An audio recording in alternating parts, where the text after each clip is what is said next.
I see a Budweiser. Go ahead and hold it up. Yes. That was the biggest clue. Yes, right Doing there. it for Dale. Man, it's so many gimmicks, right? I feel like they're making it a lot more complicated than it needs to be. I mean, a lot of people, you get polarizing opinions on DRS. I know you guys know exactly what I'm talking about here, but sometimes the effort, it's all about the boys.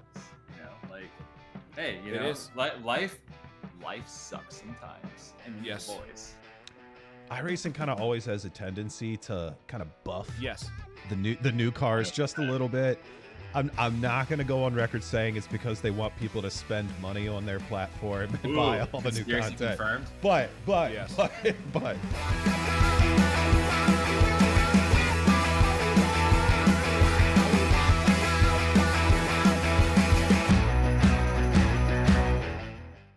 We are live for the first time on slow motion broadcasting with the FF Weekend Warriors. We're at Sebring this weekend. It's going to be a blast. I saw a little bit of rain here in the practice session, but we'll get to that here in 1 second. My name is Adam Thompson. I'm joined in the booth by Randall McGrew. These three going right at it. We see you're getting really, really squirrely. There. Oh, no! Some contact. Oh, no. Jurg and Antonio, the two Masters leaders, both with issues and now dropping down the order. There's a dicing through the curbs. Our lead two. As that's Instaman just slossing it up the inside through McIntyre there. Beautifully done by the Icelandic driver as there's a big incident happened behind somewhere.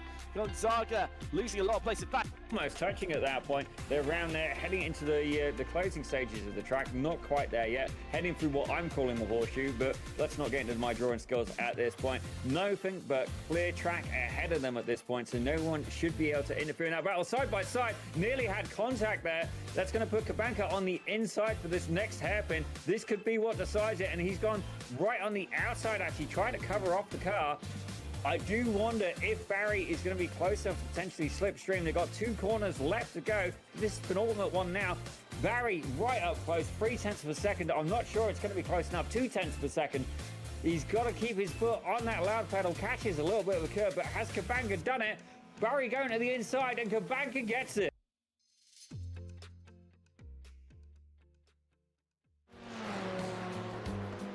Hello, ladies and gentlemen, and welcome to Slow Motion Broadcasting. And we are going to be here with the Weekend Warriors Formula 1600 Series today, and we are at Zandvoort. It is round 11 of the series, and my name is Daniel Zippy Sowen, and joining me in the commentary booth is Randall McGrew with Adam Thompson firmly locked away in the direction controls. The track temperature today is going to be 79 degrees Fahrenheit, and it is going to be an absolute belter of a race today. Randall, what's going to be your takes on this track? This track is a little bit big for these cars. Normally, you would think a track like this would be low on passing opportunities, but with the speeds of this car and wider than normal feel, I think we're going to see a lot of overtakes.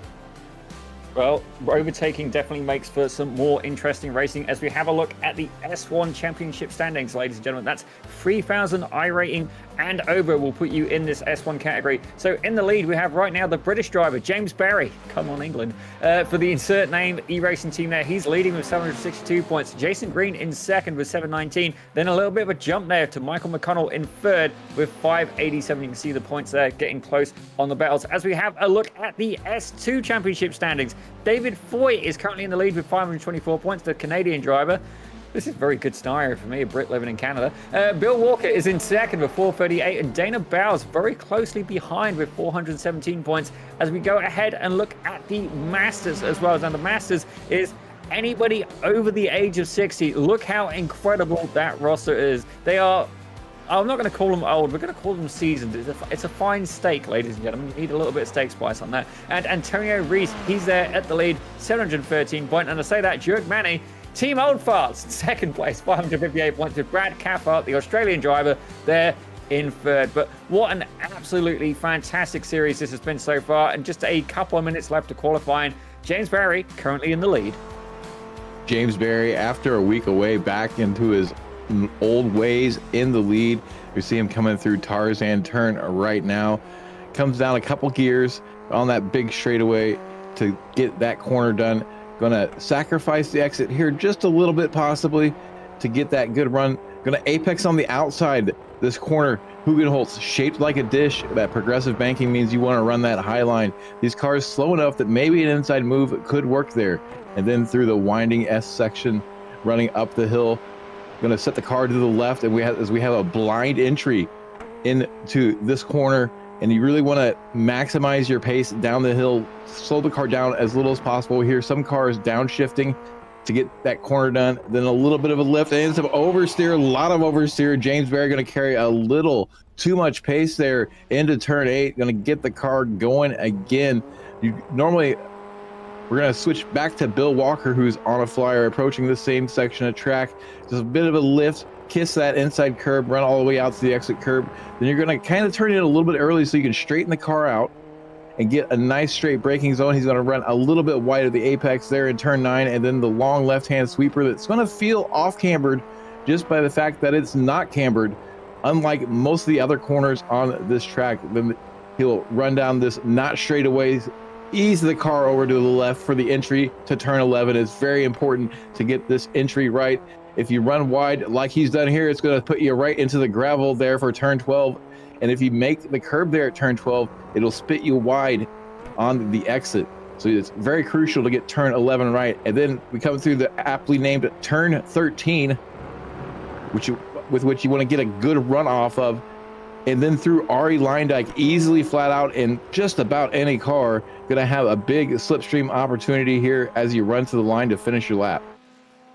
Well, it's definitely going to be a very, very fun race, and we're certainly going to see how crucial it is going to be to maintain not only just momentum, but really capitalizing on them exits, especially before that start-finish straight. But currently, as it stands right now, the 100 car of James Barry, he's currently in the lead, but not by much. Soren Goretz is in second, and not by 0.2 of a second, ladies and gentlemen. 0.02 of a second right behind him, and absolutely incredible racing, and it's great to see racing so close, absolutely incredibly close. Andrew Lau there in third, Jason Green currently in fourth, with Michael McConnell actually there in fifth as well. And sneaking up into sixth place is Joshua Wilkie in the S2 car. Yes, we see Wilkie has been carrying a lot of pace the past few weeks. We'll see if he can keep that up during the race and keep out of trouble. This track is going to breed a lot of overtaking. The slipstream is going to have a huge effect here, especially on that pit straight. Pit strategy could also come into play. You really want to attack the pit entry, and the pit exit lets you cut turn 1 on a tighter radius and spit you out on the inside for turn 2. So we could see some races coming out of the pit lane. Well, that's definitely one of the things I do enjoy about this is the pit lane strategy. Is Jörg Manny is his car yet again making me smile and able to keep it together today. Not Jörg, but myself actually on this occasion. You can see he's doing about 90 mile an hour through that corner, which is really quite a lot in a Formula V. Imagine that you literally have your tushy maybe about an inch or two from the ground. So it's fair to say the sensation of speed with this will be absolutely insane. And some of the opportunities you're going to be looking for are things that you wouldn't see in most cars. Most cars would carry too much speed to make some of the passing opportunities here effective. But you'll see in these slower cars, they're going to be making moves in places you really wouldn't expect. The slipstream going to be in effect in a lot of places. Turn 11, I think, is going to be the spot this week that's going to catch most drivers out. We saw the Spec Racer Fords here at this track on the shorter circuit last week, and they were really struggling with the cut through. That corner does not exist on this layout, so it's not going to be an issue for these drivers. So I think you're going to see turn 11 really become that pain spot. Well, at the minute, the guys are just trying to finish their last flying lap. The qualifying does let you finish. And currently, you can see there, James Barry is up in the front. Joshua Wilkie in in sixth for the S2. We're going to take a quick look at the qualifying in just a second here. And here we go. As you can see, here is your grid for the race, week 11 at Zandvoort. So James Barry in the 100 car. He's there in first with Soren Goretz, the Belgian driver, alongside him in second. Andrew Lau takes third with Jason Green in fourth. Michael McConnell in fifth with Joshua Wilkie. That is your S2 class leader. He's there in sixth. Jörg Manny, leader of the seniors class. He's Masters class, sorry. He's senior as well, but anyway, 7th place right now in the 925 machine. And then the UK and Irish driver, Daniel Tufts, is there in 8th, as we see Antonio Rees right behind his biggest rival in 9th, and Alan de Gassis in 10th, with David Foy taking 11th, and Jeff Jacobson taking 12th. 13th is going to see Kevin Adrian starting alongside Brad Cathcart. 15th, Bill Walker, with 16th being Paul Stevens. Andrew Love is going to be 17th with Jim Brewster in 18th. Russell Telker and Matthew Briggs will round out the top 20, with Dana Bowes and Stephen Healy starting on the last row of the field. It looks like Stephen Healy not yet taken to the grid. We'll see if he starts this race or not. Well, it's definitely going to be a fun start as well. And these guys do a rolling start. That's why the pace car is out, ladies and gentlemen. Definitely a mixed debate. Oh, my. I'm hearing our director's just been given a present that he maybe wasn't counting for. His dog has just bought him a rabbit. I don't mean a stuffed toy yet, ladies and gentlemen. I mean an actual rabbit. So don't ask me where he's got that from, but it's fair to say the rabbit is out of the hat at this point. Adam Thompson has been given a new pet, whether he liked it or not. And we don't mean the bun in the oven in this case, ladies and gentlemen. Maybe the rabbit will end up in the oven, but we'll find out shortly later. But Randall, I've got to ask, who's going to be your pick, not for the race winner, but for a hard charger in this scenario? Hard charger in this scenario, I've got my eye on Andrew Love. We normally see him fighting a little bit higher up the grid, so keep your eyes on him as he makes his way from 18th place to try to work his way up through the field. Well, that, I think, is definitely a very valid call. And I'm having a look, and I'm thinking Antonio Rees in the 914 car. I can see him ending up on the podium. Don't get me wrong, he's had a little bit of bad luck recently, certainly a couple of incidents, but he's got the talent, he's got the skill, he's just got to keep it together. And this being a somewhat wider track, I think he's going to be able to keep it out of the dirt and potentially move his way up onto the podium. As we see there, James Barry getting a very good view of that Porsche 911 pace car. Also, keep your eye on Soren Garrett. He had the fastest lap time in practice up until James Barry showed up, and James Barry didn't show up until the last few minutes. What I did see out of Soren Garrett is not only pace, but he did a few pit entry practices. So he's going to have more familiarity with that pit lane and probably be able to attack it a little bit more than James Barry. So keep your eye there during the pit strategy. He may be able to gain a measure against James Barry. So if he stays up there with the leader and doesn't let him run away, he could have that lead purely on pit strategy. Well, that's definitely something that a lot of drivers do not put the time into practice. They'll practice lap after lap after lap and then throw it all away on the pit entrance. I do know I think Joshua Wilkie got caught last week. I don't know if it was between the F1600s or if it was indeed in the Spec Racer Ford, but I am hearing that Bugs Bunny is indeed going to be terminated. I believe Adam Thompson is going to take the role of Elmer Fudd. And anybody who's looking for a partially deceased rabbit in the Nevada area, please contact our director shortly after the show.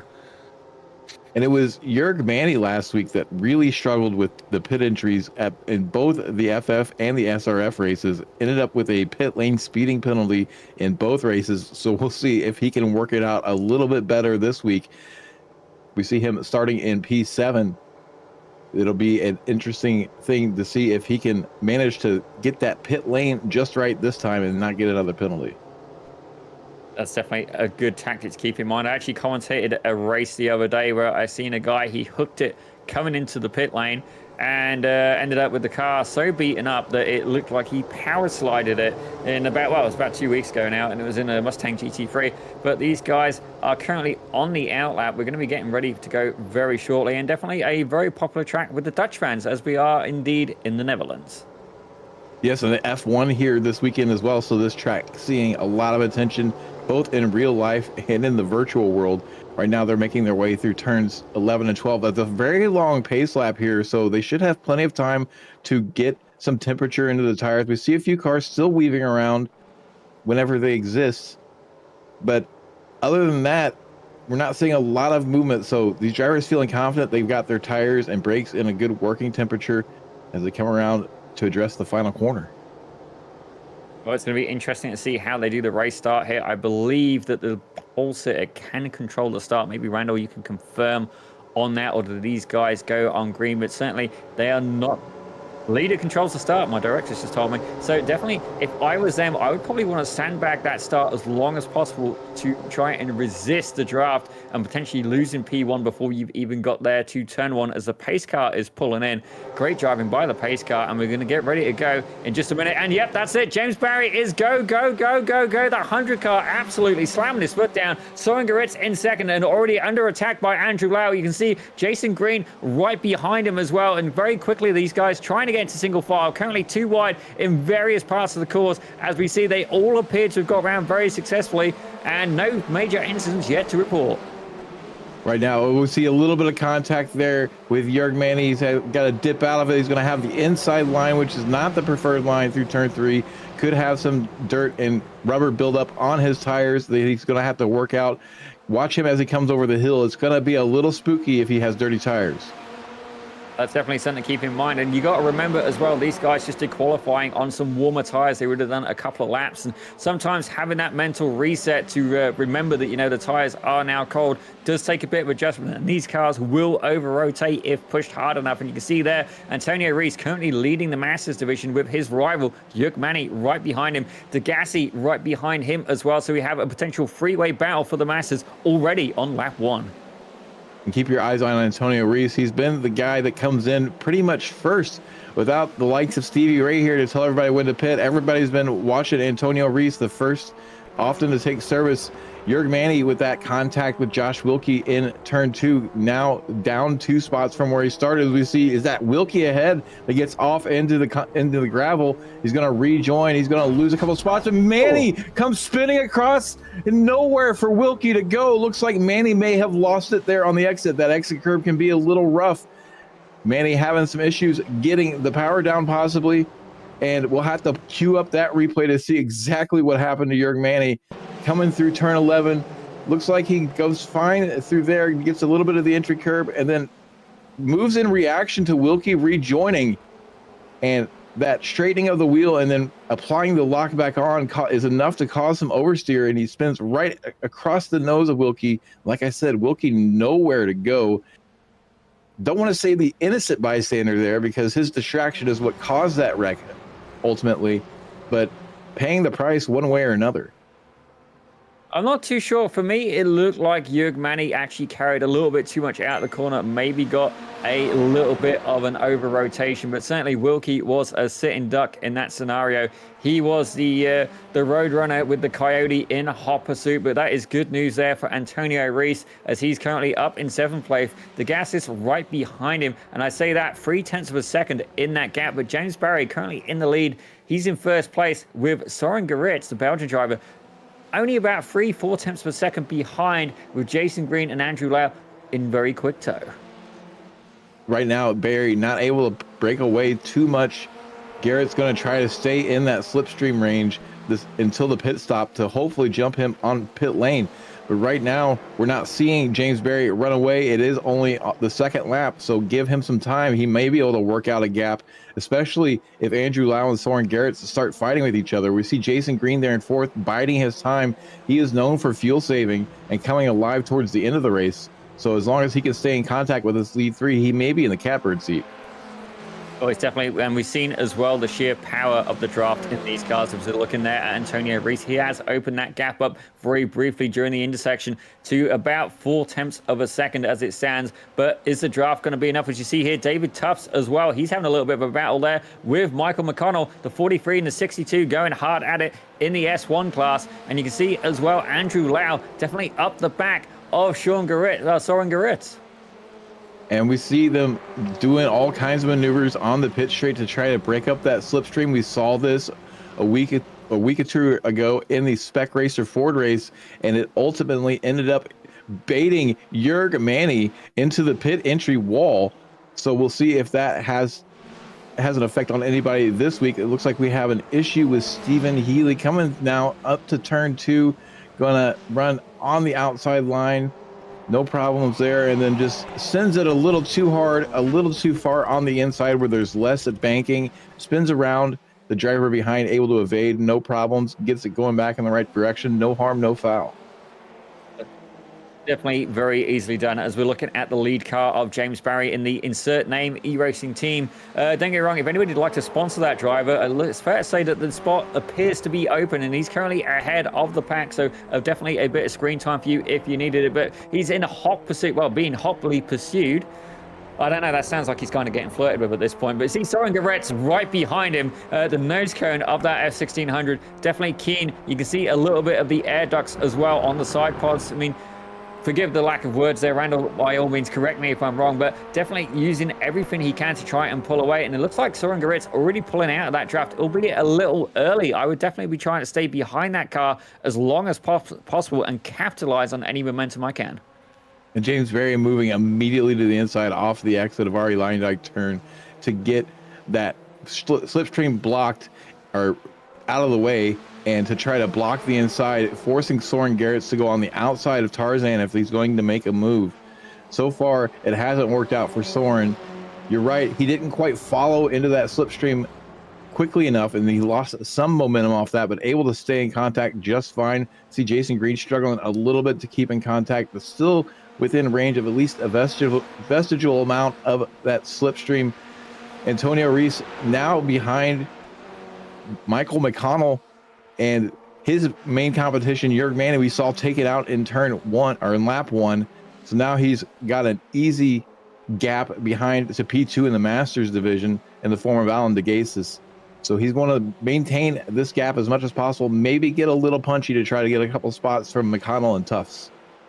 Well, as we can see here, this is your S2 leader. It's David Foy. And don't get me wrong, if he really does look like a cat with a crown, I'll be incredibly impressed that he has such driving talent as this to currently be in 9th place overall. S2 class leader right now. But you can see he is at the front of a very small pack. You can see here Jeff Jacobson right behind him. And something to keep in mind as well is the points are not class-based. It is overall positions will determine the points. It's just then filtered into which championship you're competing in. As we see Andrew Love. Now that was Randall's pick for a hard charger, and currently as we have a look, he is up 3 positions and is tied as one of the, well, I say that it was tied as one of the hard chargers. Bill Walker currently taking that role in 11th place with 4 positions gained. We see Soren Garrett's following in James Barry's wheel tracks a little bit better this time. Not only is he going to get some momentum and get an outside run, he's trying to pinch down on Barry. It doesn't quite work out for them. They nearly come into contact, but so far, so clean. Soren really keeping the pressure on James Barry to make sure that he knows that he's not going to run away with this race and going to be feeling that pressure the entire time. So trying to stay in Barry's mirrors, maybe provoke a mistake. Well, as we can see here, Kevin Adrian, I think he may have had an incident very shortly after. Oh, there it is. That was Kevin Adrian getting... oh, sorry, that's Matthew Briggs. Another driver with an incident. I was going to say I've got a flag for Kevin Adrian there, but the German driver there, definitely not the line he preferred. Here's Kevin Adrian for Adrian Autosports. Let's see exactly what happened to him. And you can see there, that's a lot of lean there. I don't know if it's quite enough. Looks like he's got hold of it. There's a car right behind him as well. I suspect that might be Jim Brewster. And you can see there, absolutely sending it through yet. Jim Brewster in the 933. That is one of the Master Series drivers. So let's see exactly what happened there. There's Matthew Briggs yet again. So it looks like these guys were in a freeway fight. It does appear to have sorted itself right out for now, at least. And let's see, are we going to get a contact here? No contact, but he just tries to send it up the inside there in turn 3, and it's a good move in cars at this pace. You can probably get away with it without having the extra banking and keep your momentum, but you do need to slow the car down significantly more, and it looks like some of these drivers aren't taking into account that lack of banking and are getting bit and having some self spins as we see Soren Garrett's alongside James Barry again. This is the closest we've seen him so far. A sniff of the lead on the outside. A little contact that's going to take Barry out. Andrew Lau collected. Jason Green manages to evade to the end of the side, going to inherit 2nd place. We'll try to get another look at that to see where the contact was exactly, but James Barry now out of the lead. Soren Garrett's with a 2.5-second lead over Jason Green. That's definitely not the way he wanted that move to go down. Soren Garrett's emerging victorious, but definitely a little bit too close for comfort there as we see these guys basically neck and neck across the line. You can see there, Barry is up on the inside. Soren gets turned in, not quite leaving enough space as you see there. Well, just ricocheted off was Andrew Lau. And, definitely not what they had in mind. It's an unusual line, but worked out very well for Jason Green. That has managed to slingshot him into second place, albeit 2.4 seconds behind the race leader. And for that camera angle, it's hard to say who didn't leave enough space for the other driver. We'll let the stewards sort that one out.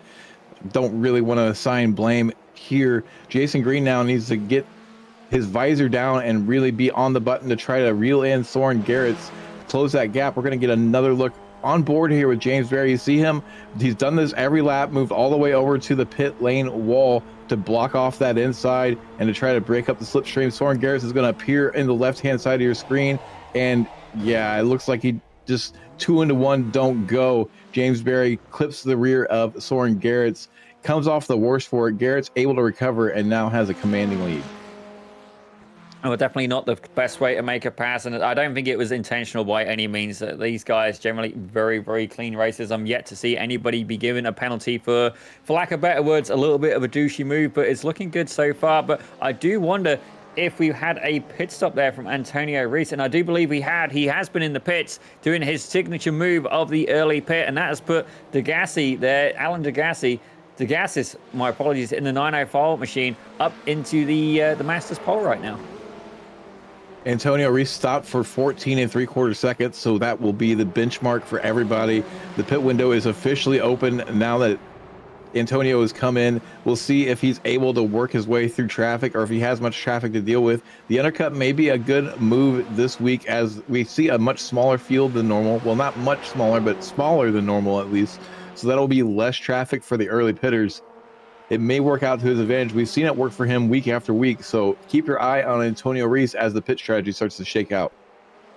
Well, he definitely is one of the few people I've seen with that undercut ever pay off for him. I've generally always pitted as late as possible because, let's be real, I expect that I'm going to have to use a fast repair. As we see Jeff Jacobson, he is currently in sixth place trying to get into fifth. You see there, Alan Degassi is right ahead of him in that 904 machine, and right behind him is David Foy. Now, David Foy is your S2 leader, so he will be fair to say, despite the fact he has a 2-position gap to Walker, that's Bill Walker in the 319 machine, he's going to be keen to try and put another car between him for that S2 championship. And we see in the chat now Andrew Lau saying that he was just saving fuel and it sucks to be an innocent bystander. And life comes at you fast sometimes on track, and oftentimes somebody else's mistake leads to the end of your race, and Andrew Lau, the unfortunate victim in this case.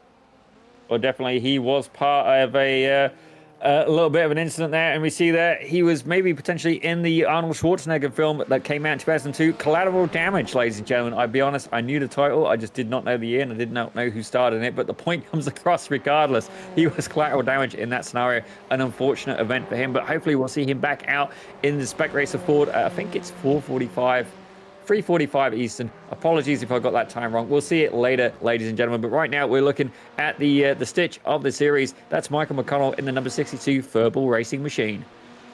It always seems like McConnell is involved in a battle the entire race, every race. He never seems to be in a safety bubble. Right now, hot on the tail of Tufts for that third step on the podium. And this could be a big race for McConnell. We normally don't see him finishing on the podium. So if he keeps it clean, has a good run through the pit lane, and is able to save some fuel and get a fast stop, we could see him on the podium for the first time in a while. Well, it's definitely a good position to be in, but let's not discount as well. We have Antonio Rees, who did that early pit stop. We'll see how that shakes up for him. Generally, it works out very well. Quite a high-risk maneuver, and there's currently no other cars near him, so he may be potentially losing pace because of the draft. We'll keep an eye on it in the background, but this is definitely a battle he is chasing right now. It's McConnell. He's in the 62 machine, and he has directly ahead of him is Daniel Tufts. Now, these guys both in the S1 series, so definitely a keen battle. There's going to be no freebies given. As you see, behind him is Alan Degassis with Jeff Jacobson in tow, along with David Foy. This track a bit more technical, even though there are a lot of high-speed sections. Getting the maximizing your speed in those high-speed sections is often gated by a very technical section of the track that you have to get absolutely right. And the nature of that sort of track is seeing what we have here. We have groups of 2 and 3 kind of spread out across the track. Only 15 minutes or so into this race, and not a whole lot of close battles or big packs anywhere on track, and they're pretty spread out across the lap, about a third of the track covered at any given point. Well, we are seeing a little bit of discussion going on in the chat, but let's keep it clean, ladies and gentlemen. Certainly, give it a few minutes, review the incident, and if worst case scenario, go grab a beer and celebrate. It's while a race retirement isn't necessarily what anybody wants, it's a good excuse to open a can earlier. So that's another way of looking at it, ladies and gentlemen. But right now, we're looking at Andrew Love. He's in the 544 car. As I say that, we were back with the Belgian driver, Soren Garrett. He's currently in that lead, and he's opened up about another second, about 8 tenths of a second on Jason Green in the 160 machine. You can see him there in the background, absolutely running away with it right now, but we'll see how it develops further on, as I do see a battle going on as well, and that is for these, actually for 5th, 6th, and 7th is Jeff Jacobson, who's currently the hard charger, up 7 positions with Alan DeGasis behind him and David Foy there as well. You can see this pack of 3 cars. Jacobson really having to work hard to shake these other 2 drivers. 2 of the 3 class leaders there behind Jeff Jacobson. Both those cars will be looking to make spots up, but both of them also don't want to be putting themselves in a position to end up like our overall leader, Jason Berry, did in turn 1. So possibly a bit more patience coming from these drivers instead of going for a move that may or may not stick. Right now, Dave Foy looking pretty punchy, though. He's got a good momentum coming down the front straight, going to back off. Both of these drivers may be at a point where they're saving fuel. Of course, DeGasis' race is actually with Antonio Reese, who's already pit. We haven't seen anybody except for Paul Stevens come into the pits for normal service at this point. That pit window going to start getting a little bit more open for some of these drivers. Start to see some traffic there on pit lane as we have an inside move that does not result in a spin in turn 3. Well, definitely that outside line with the camber is definitely the beneficial line. As you see there, Kevin Adrian moving up a position over Jim Brewster, and he's going to be chasing down Brad Cathcart next. But fair to say, he's going to have to do a lot of work. 5 seconds to go to catch up to that car. And as we look through the time-wise, we're currently about a third of the way through the race. As we see Brad Cathcart here, he's one of the Masters drivers and chasing Bill Walker right now. So Walker under pressure in the 319 machine, just 2 tenths of a second behind is Cathcart. He's going to have to really be aware of that. And definitely as we look at where they are in the track, we're about the midpoint now. Is he going to stay behind? Is he going to, try and force a pass in one of the corners? He could do, but potentially, if I was him, I'd be trying to tuck right under the back of that car and make a pass going into turn 1. Turn 1, definitely the best overtaking spot. At this section of the race, they may be more interested in fuel saving. Bill Walker is going to be very motivated to keep Cathcart behind him because he wants to close that gap up to Dave Foy. Those 2 are the top 2 in Spec 2 points. Walker will not be wanting to be slowed down at all with any fighting as we see some battles going on ahead of them. That said, Brad Cathcart not going to wait around, making that move on the inside to get the move done in turn 1. Should be able to easily clear here. Yeah, Bill Walker doesn't fight him very hard for that spot, and that moves Brad Cathcart up to 8th. And you see here, Andrew Love right behind Jim Brewster in turn 1. You can see there, he's definitely applying pressure, 2 tenths, 3 tenths of a second. That gap closing down very, very slightly. He's currently up 5 positions from the start. Jim Brewster up 7. So these guys having a fantastic race so far. And you can see there, that outside line really getting a gist of that camber. And you can see Kevin Adrian trying to pull away as much as he can in that number 10 car, but not quite able to get it done.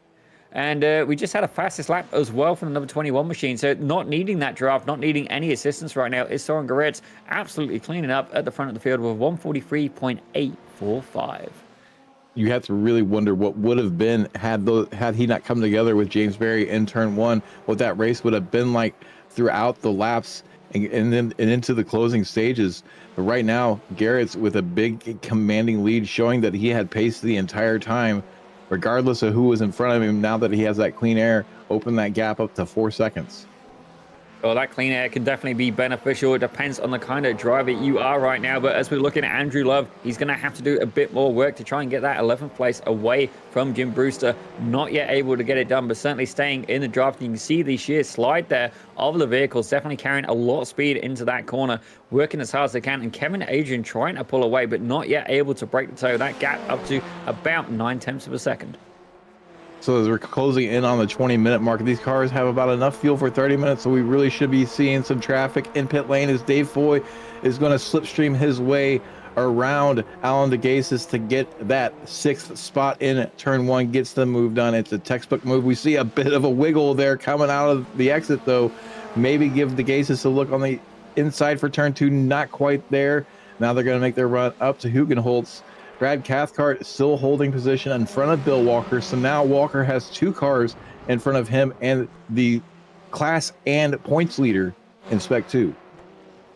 But definitely there's a battle going on there, but there's another one going on here as well, as McConnell has caught up to the back of Daniel Tufts, so the 43 versus the 62 machine. And as you have a look at best laps, these guys separated by under 0.2 of a second, a very close battle indeed. Right now on track, under 0.3 of a second. As we say that, ladies and gentlemen, they are going into the about halfway through the circuit. It's going to be a very tight left-hander next, about 180-degree turn. Definitely want to try and carry as much momentum as they can onto that exit onto the straight. And I do wonder, is he going to be able to carry enough? You can see there the draft being absolutely crucial. That gap holding steady around 0.3 of a second right now. And he's going to reel him in. Potentially a little bit of a wiggle there from Tufts. That chicane catching a few people out earlier. Jörg Manny, one of the victims. We see McConnell doing a good job maintaining a good entry into turn 11, despite having the extra space of that slipstream coming into the corner. So likely in a spot where he's saving some fuel, lifting early, and then getting on the brakes at a normal point, or maybe slightly later.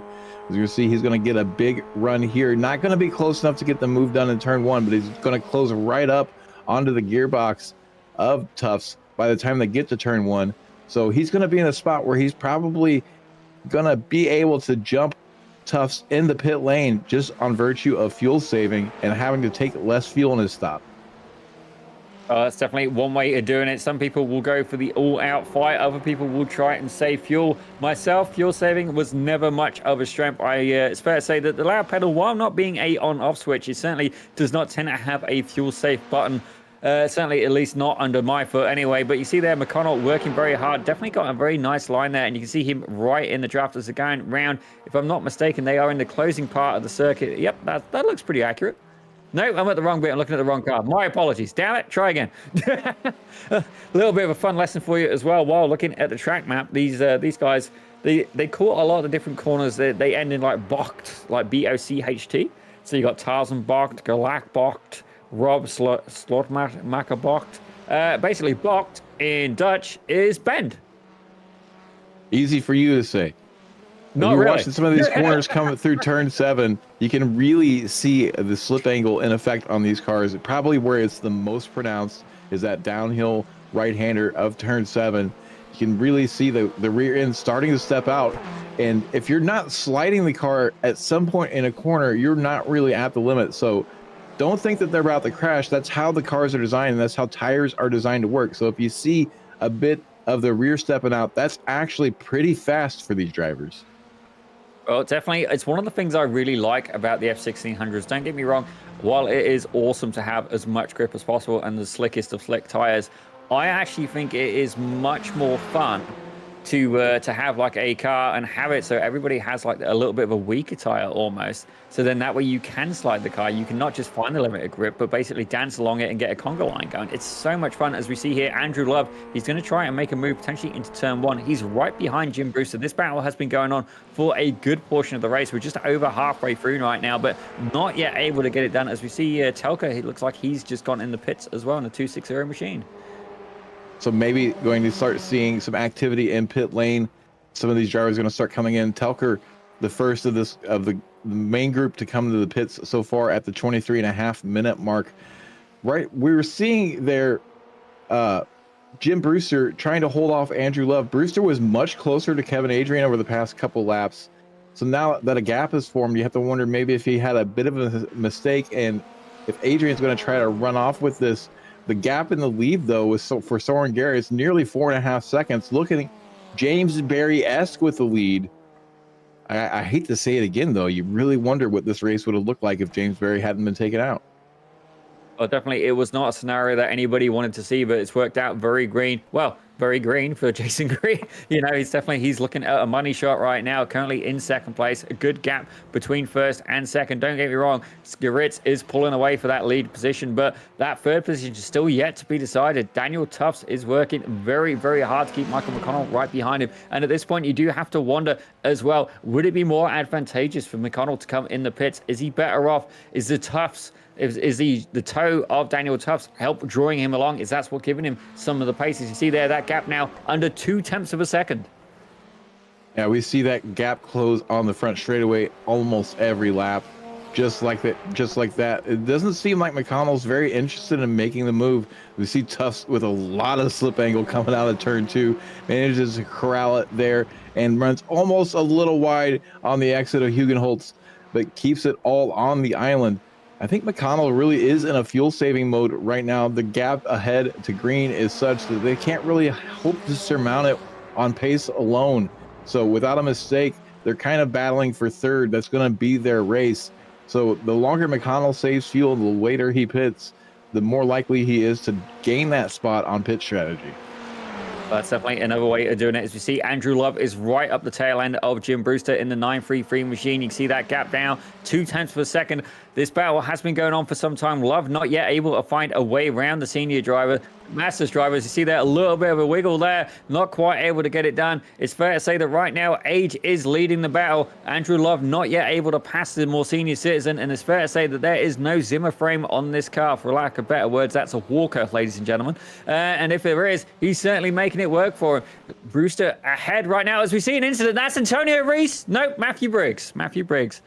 Matthew Briggs having a problem again. That looks like the exit of turn 7 probably just got a little wide there. We'll see if we can queue up the replay. You see he's in the grass on the entry, which puts him wide, and he's already sliding as he comes down the hill, and he's just going to get out there on the curb. That's fine. So he's coming to address turn 8 and just carries a little bit too much speed, gets on that curb. You do want to hit that curb, but you need to make sure you're back into a bit of maintenance throttle once you hit that curb.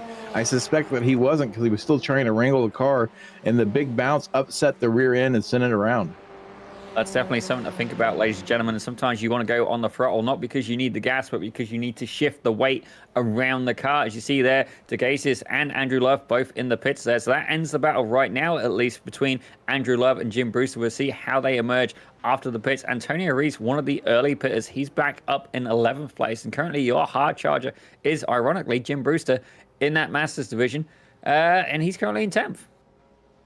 Now that we're seeing pit stops, we really need to keep an eye on the leaderboard for Antonio Reese to see where he shakes out. He's back up to 11th right now and looking good. Not a lot of traffic around him, so he just needs to click off quality pace laps, lap after lap. So far, he looks like he's been doing pretty well. We saw him in shot when Matthew Briggs had that second incident there. Probably not close enough to Antonio to cause him to slow down at all, but he would have been keeping an eye on that stricken car to make sure it didn't rejoin.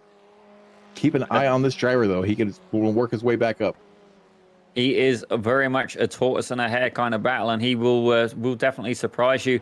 As we see there, he's currently there in 11th place. His pit stop already dispatched. And Daniel Tufts, currently in 3rd. It'll be interesting to see, because Michael McConnell has actually dropped off a little bit behind him. Is Tufts going to come in the pits yet? No? Yes, he's coming in the pits. They are both coming in the pits. So it's going to be a race, not just into the box, but out of the box as well. We're going to keep an eye on that timing for you. These guys separated by 0.7 of a second when they came in. What's going to be the gap when they come out?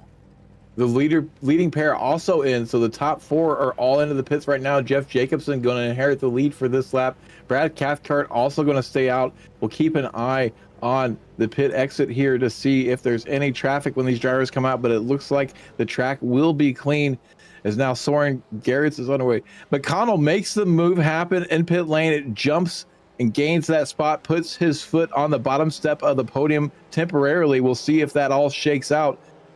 Actually, yeah, he's quite a ways ahead. Antonio Reese going to come out, and now the battle for the podium is on. Well, we did say to keep an eye on Antonio Reese. At least that was my pick of the day, and certainly he is doing very well right now and has been able to hold on to that 4th position. McConnell there under pressure already from Daniel Tufts. So these guys are back at it, ladies and gentlemen. The battle is back on. They've done round 1 as we go into round 2 for the last 10 minutes of this race. And a big shakeup up front. Soren Garrett's now still showing us in the pit exit and just now getting out of pit lane.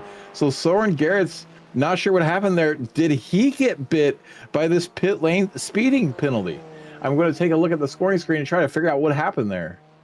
Well, I can tell you straight away, he went down the pit lane. It was 1 minute and 14 seconds and 57.6 seconds in the box. So if I look at the other times, the pit stops vary. I've seen as low as 14 seconds, as high, well, excluding Soren Garret's, as about 20 seconds. So I do reckon that maybe he did indeed get a 40-second speeding penalty, or perhaps maybe a little bit of retribution there, doing a good sportsmanship move to try and, repair any ill feelings there between himself and James Barry. So I suspect that this was definitely an issue with pit lane speeding. As much as I've seen Soren Garrett's attack the pit entry in practice, he got it just a little too fast. Now chat saying what everybody's thinking. We're trying to quell the any infighting going on in the league in the stream chat. But Soren Garrett's now throwing away a victory by way of a speeding penalty on pit lane, giving the lead to Jason Green. And with James Barry out, this has huge championship implications.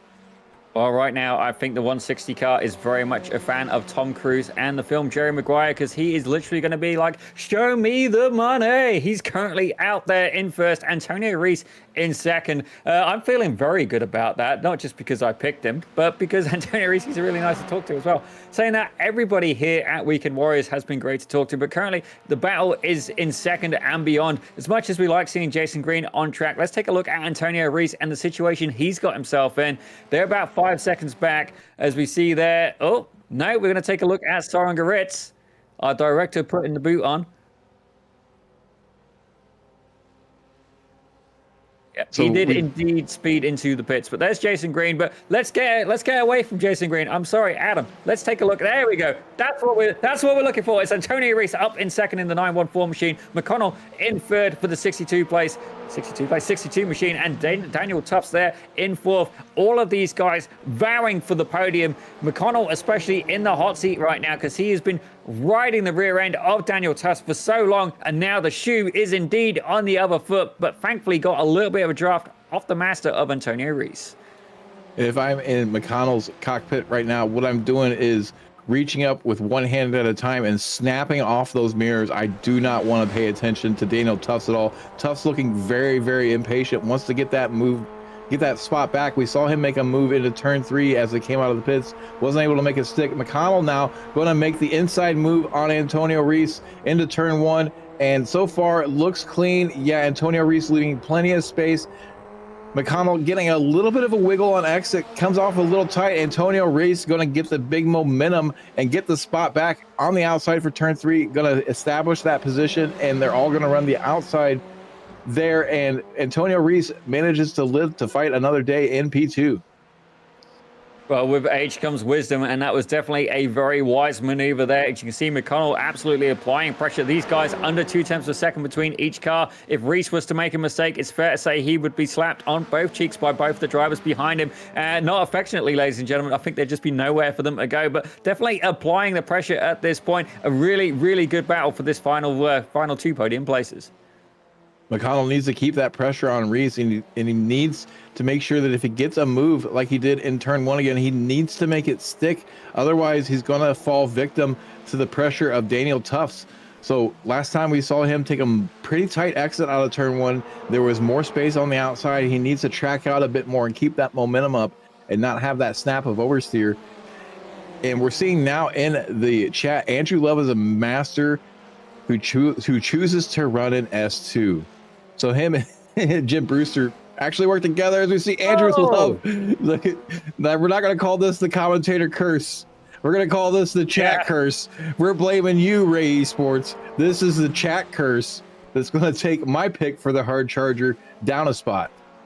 The Stevie shotgun has indeed been fired, and Andrew Love was the innocent bystander. It's fair to say he was shot down, but Michael McConnell right now, he's currently there fighting with Daniel Tufts and Antonio Reese, and it looks like Reese has managed to hold on to that second position, albeit for how long. Daniel Tufts got an absolutely fantastic draft. He's side by side with McConnell. They're going to be hit. Look, there you go. Tufts is there on the inside. Has he got the move done? Yes, it looks like he has. McConnell has been able to he's been relegated back into 4th place, but now is Tufts done, or does he want a piece of Antonio Reese as well? McConnell needs to really get back on the button and close this gap up so that he can stay there and be part of this battle. If these two come together, having a bit of a gap could be dangerous. If you're right there, they often will get clear out of the way quickly enough for you to avoid the incident. But if, like we saw with Andrew Lau, if you're hanging back just a little bit, you're going to be in the prime spot to get collected. So McConnell wants to keep right up here on the tailpipe of Daniel Tufts, keep that pressure on, and be in a good spot to avoid any incidents. Well, I do wonder if McConnell can get almost like the double power of the slipstream there, but he is dropping back a little bit. That gap already opened up to 0.6 of a second, and we are currently having a little bit of a debate in the commentary booth as well. Some are saying it's a commentator's curse. I'm inclined to disagree. I had no part of that. However, we know Stevie Ray does have a great sense of humor, and he literally mentioned Andrew Love as lo and behold, the heavens opened, and he was shot down by lightning in that scenario. Yeah, this is not on us. We get blamed for enough. This is definitely Stevie Ray's fault. And if anybody can take the heat, it's Stevie. Stevie, yeah, this one's on you, bud. As we see there, Daniel Tufts is trying to make a move on the inside of Antonio Reese, going down the start-finish straight. He's got it done for so long, but how long is Reese going to tuck back in? You can see the nose cone almost piercing the tire at that point, and you can see McConnell, he's been able to close up 0.3 per second as well. So Tufts doing very well. He's been able to move not just past McConnell, but by Reese as well. As you see, a big slide there from Tufts. I do wonder, has he maybe overdriven the car a little bit, making up them positions? Can he hold on for the next 4 minutes? Keep an eye on turn 8. We're going to see if he manages to cool off the tires enough by the time they get to turn 8. Turn 8 could spell a bit of a disaster if his tires are still angry by the time they get there. This long downhill is not going to help him cool off the tires at all. In fact, that high speed will make them even angrier. So we'll see if he's going to maintain. He runs a little bit wide of the apex there. Probably a good idea. Probably want to avoid that bump this time. Right now, managing to maintain this position. We're going to see this three-way battle probably go 3 wide on the white flag lap to try to sort this out with a drag race to the finish line. Well, close racing is definitely something we enjoy here at Slow Motion Broadcasting. It's fair to say we are definitely getting a good help, and Songa, it's still your fastest lap leader, currently down 11 positions. But as I look at the hard charger right now, I do believe it is indeed Jim Brewster who's currently got that 7 spots. He's doing quite well, but we're going to stick with this battle for 2nd, 3rd, and 4th. Don't get me wrong, no one's really battling for 4th at this point. It's more of the sloppy seconds in this scenario. Everybody wants to have a foot on that podium, to be standing there at the end of the race. One of these drivers is going to be left on the outside. Right now, if it finishes in this order, it'll be Michael McConnell. But McConnell will be looking to make a move on that last lap to get there. Right now, they're looking pretty tame. Antonio Reese falling back just a little bit through turn 1 this time. Looks like Tufts has a lot of pace there still in that car, so able to open up a little bit of a gap, but will he be able to maintain that through this lap? We'll see. Well, he's definitely going to have to work very hard. These guys are not going to back down. As it looks like McConnell, yeah, he's made a move there on Antonio Reese, and that actually looked like Antonio Reese gave that position away. The very, very little battle there. But a random fact for you, actually, Randall. I'm looking at the chat. Michelle Lynn is in there. And fun fact, both of you are actually musicians. She, I believe, plays a bass guitar. And I know that you can definitely shred the guitar as well. Well, that's very cool. Maybe we can collaborate sometime. We'll see. It's very tough to jam with people over the internet, latency being what it is. But yeah, who knows? Well, I don't know just how desperate she'd be that she'd want you to join her, but certainly you'd have better luck than I would. I have the musical talent of a piece of roadkill, or indeed a rabbit that's currently half dead at Adam Thompson's house right now. If anybody would like that, we can send it in an Acme box and put it by Coyote Shipping. But currently, as we have a look, Kevin Adrian in that number 10 machine, he's having a little bit of a fight there with the gases. So that is a S1 car versus a Masters. we've seen a bit of a shakeup here for the battle for second. Everybody's spread out quite a bit. Antonio Reese, we saw him get out of the throttle and let McConnell go, and now he's fallen way off the pace, and looks like he's gonna dip into pit lane possibly. He's definitely out of fuel as they're taking the white flag. He's gonna have to come in for a splash and go. So for the first time, we've really seen Antonio Reese's early pit strategy bite him, and now he's gonna have to come in for fuel, and that's gonna ruin his race and likely hand the win to Cathcart, as we see Kevin Adrian hot on the tail of Brad Cathcart, or DeGasis. Sorry, I'm going to get this right one of these times. And he makes the move on the outside, but is he going to be able to keep the momentum up? Yes, he will. He'll keep that position into turn 2 and should have a good run through turn 3. Well, that was definitely very close. And Antonio Reese, I got to confess, you do disappoint me on that one. I was cheering for you the whole time, and that has pushed you right back. But ahead of your main rival, Jörg Manny, who definitely had that earlier on incident. We're going to see them later on in the Spec Racer Forwards. But great news there for Brad Cathcart. He's currently leading the Masters division. And Daniel Tufts has managed to sneak away with the fastest lap in the past few laps, with a 1:43.766. So once he got some clean air, he definitely had some pace to show, and has now set that purple lap time. It has a decent lead over McConnell as they come up to turns 11 and 12. As long as he sticks this fine, he should have a clean run to the line as well. We're going to see Jason Green 3.5 seconds ahead, short of disaster or running out of fuel. Should get this victory as he comes through the final corner for the final time and sees that checkered flag waving in the air. He's going to weave across the track to celebrate his victory and a huge gain in points over James Berry. Daniel Tufts going to come home in second, McConnell in third. This battle didn't shake out as exciting as we had hoped. Well, it was definitely a very good battle, as you see there. That's actually your hard charger. That was Jeff Jacobson as well. He came forth with your S2 class leader there. He was Daniel Foy. Brad Cathcart's going to bring it home for the Masters. Basically gifted that position by Antonio Reese, running a little bit on hopes and dreams at that point. As we see there, he's still trying to make a pass on Jim Brewster, I believe. Yeah, it's going to come down to the line. Brewster shut the door on him, not letting him go. He's getting in the pits again. Oh dear. You have to wonder what's going on in Antonio Reese's car. Possibly picked up a drive-through penalty for incidents. That's the only thing I can really think of why he would dip into the pit lane again there. As we watch Russell Telker come across the line for 13th. Soren Garrett's, after that incident, turn 1, had a commanding lead, then gets a pit lane speeding penalty, is going to come home in 14th, and Paul Stevens going to bring it home in 15th.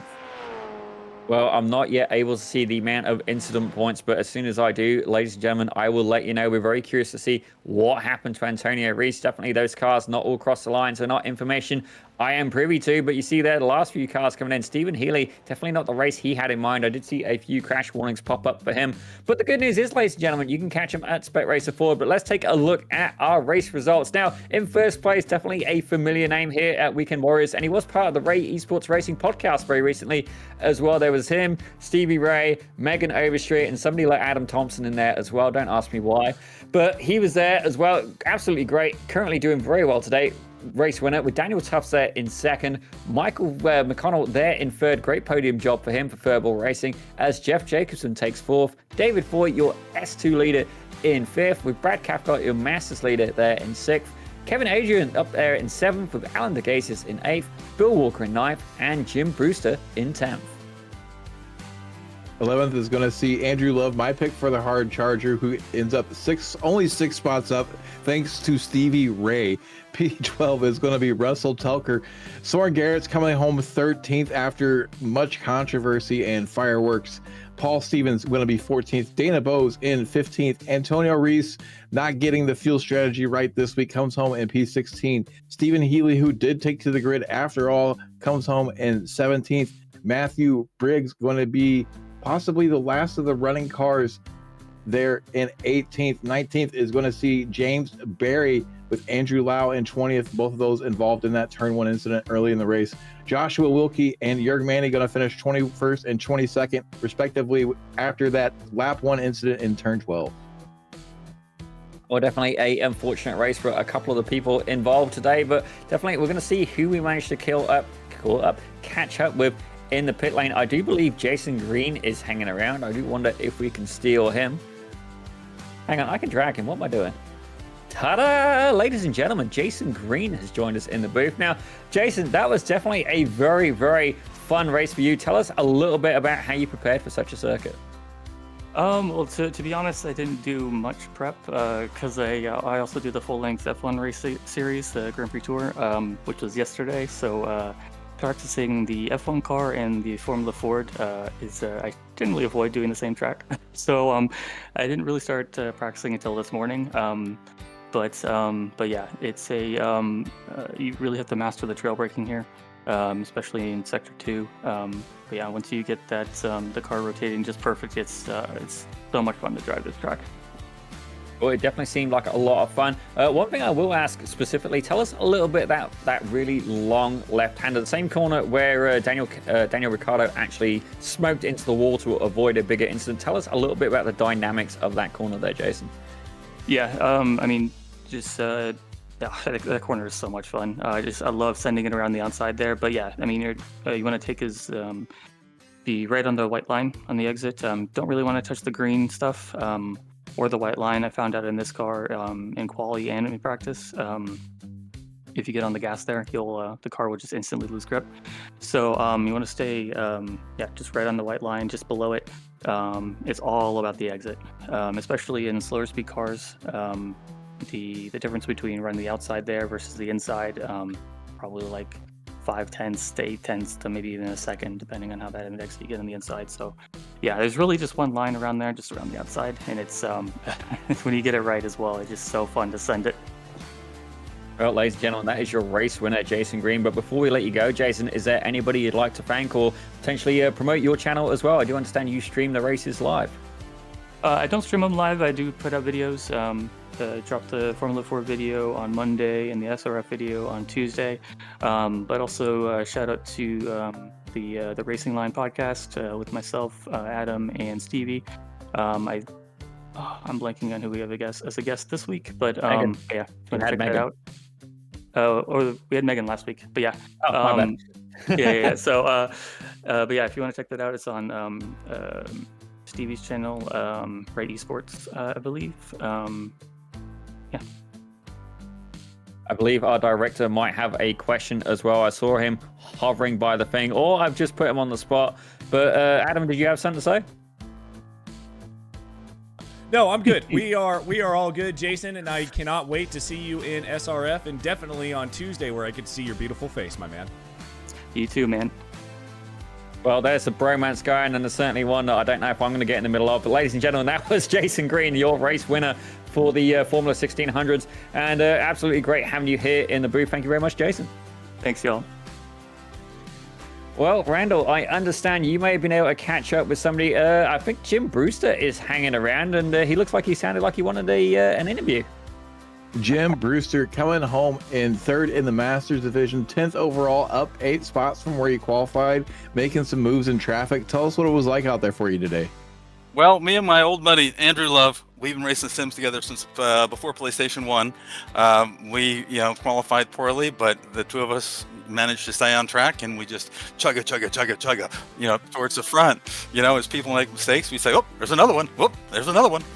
And he's running S2, and I'm running Masters now. He jumped out of Masters when they changed the age back, and he goes, oh, there's another Master for you.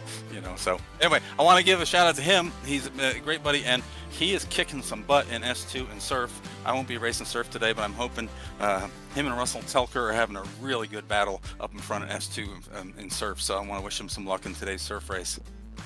Well, if you want him to have some good luck, what you need to do is keep the likes of Stevie Ray out of chat. A bit of the chat curse got him today. So pass that along. That was a Stevie? That was a Stevie curse, yes. Oh, man. I'll have to talk to him about that. Well, before we let you go, Jim, is there anybody you'd like to thank or shout out well, say hi to my sister Tam in Argentina. My crew chief Luke, my son, is actually traveling. He's in Ecuador this weekend. He's actually in Galapagos. Thanks to them, and thanks to Stevie. The whole crew that helped me out. I had a little bit of a schmozzle on Formula V last week when I was out of town, and the whole crew jumped together. And the Formula V is just a great bunch of people. All Weekend Warriors are, and as you guys are too. As you're part of the family now, so you're stuck. All right, Jim Brewster avoiding another schmozzle this week with a good finish.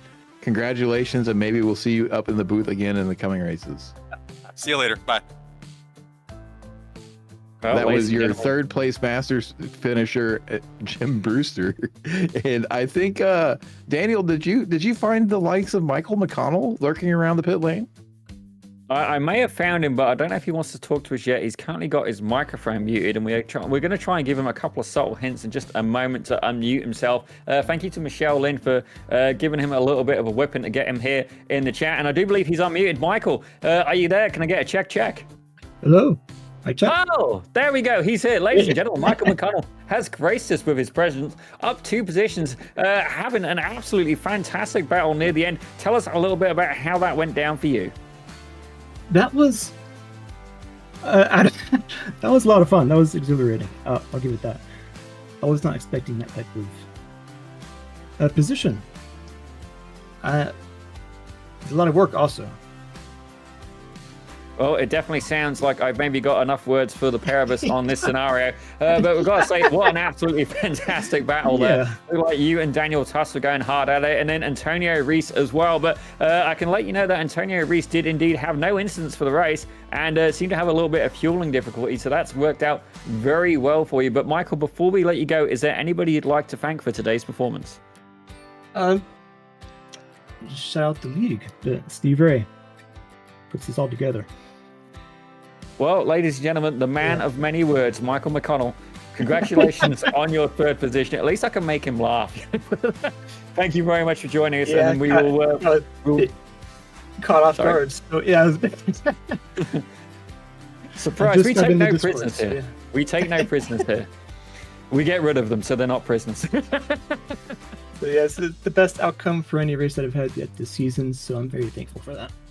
Great. Well, I gotta say, definitely the fastest driver I've seen dressed in a Stitch costume, ladies and gentlemen. Congratulations to the Furball Racing Machine of Michael McConnell. We're going to let you go right now, but what an absolutely fantastic race, and definitely one of the most shy interviews I've ever conducted.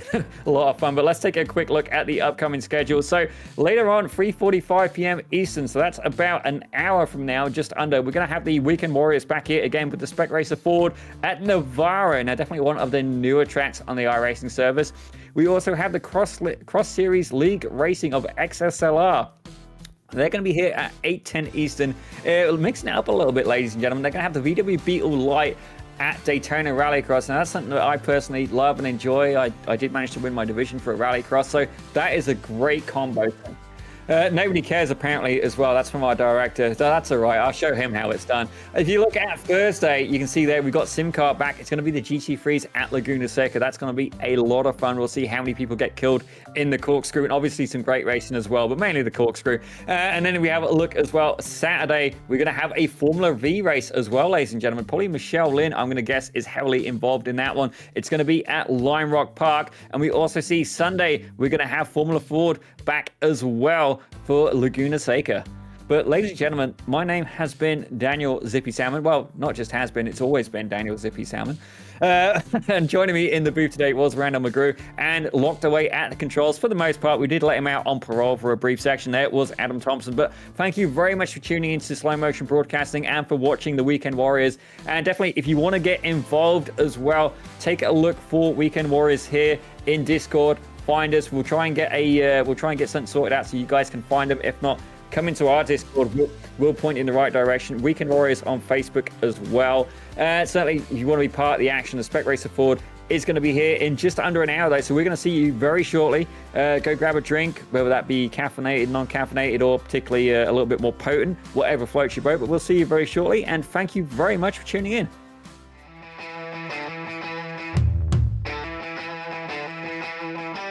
I see Budweiser. Go ahead and hold it up. Yeah. Yes. There's that was our the Budweiser. biggest clue. Yes, right Doing there. it for Dale. Man, it's so many gimmicks, right? I feel like they're making it a lot more complicated than it needs to be. I mean, a lot of people, you get polarizing opinions on DRS. I know you guys know exactly what I'm talking about here, but sometimes the effort, it's all about the boys. You know, like, hey, you It know, is. life sucks sometimes, and we need Yes. the boys. iRacing kind of always has a tendency to kind of buff Yes. the new cars just a little bit. I'm not gonna go on record saying it's because they want people to spend money on their platform and buy all the new Conspiracy content. confirmed. But Yes. but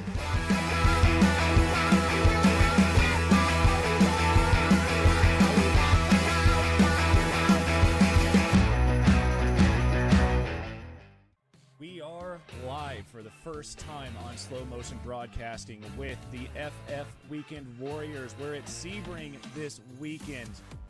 It's going to be a blast. I saw a little bit of rain here in the practice session, but we'll get to that here in 1 second. My name is Adam Thompson. I'm joined in the booth by Randall McGrew. With these three going right at it, we see you're getting really, really squirrely. There, Oh, no! Some contact. Oh no!